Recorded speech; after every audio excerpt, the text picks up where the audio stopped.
सांगू इच्छितो की महाराष्ट्रातल्या आता यामध्ये 4-5 दिवसामध्ये ज्यांचं सोयाबीन काढणीस आलेलं आहे त्यांनी तुम्ही काय करा, सोयाबीन काढून घ्या. कारण की राज्यामध्ये 6, 7 आणि 8 तारखेला आपल्या महाराष्ट्रामध्ये पाऊस येणार आहे, म्हणून हा अंदाज लक्षात घ्या. त्याच्यानंतर एमपी मध्ये, मध्य प्रदेशमध्ये देखील 6, 7, 8 दरम्यान एमपी कडे देखील पाऊस पडणार आहे, म्हणून मध्य प्रदेशतील शेतकऱ्यांनी हा अंदाज लक्षात घ्या. सर्व शेतकऱ्याला सांगू इच्छितो की राज्यामध्ये आतामध्ये 1 तारखेपर्यंत हवामान कोरडं राहणार आहे, म्हणून हा अंदाज लक्षात घ्यायचा. पण राज्यामध्ये 2 तारखेला आपल्या महाराष्ट्रामध्ये भाग बदलत पाऊस पडणार आहे, म्हणून हा अंदाज लक्षात घ्या.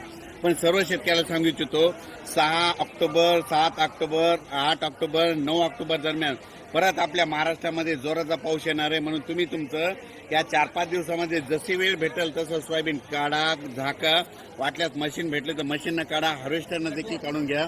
म्हणून हा अंदाज खास करून मी या उज्जैन या ठिकाणी कालेश्वर मंदिर या ठिकाणाहून देत आहे. म्हणून सर्व शेतकऱ्याला सांगू इच्छितो की तुम्ही काय करा. त्याच्यानंतर राज्यामध्ये आपल्या 23 ऑक्टोबर, 24 ऑक्टोबर, 25 ऑक्टोबर दरम्यान एकदा पाऊस येणार आहे, म्हणून हा अंदाज लक्षात द्यायचा. आणि राज्यामध्ये आपल्या थंडी, महाराष्ट्रामध्ये 5 नोव्हेंबरला थंडी येणार आहे, म्हणून हा अंदाज लक्षात द्यायचा.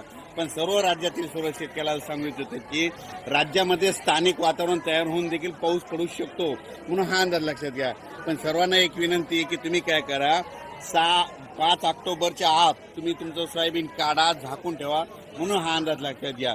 अचानक वातावरणात बदल झाला तर लगेच एक मेसेज दिला जाईल. धन्यवाद.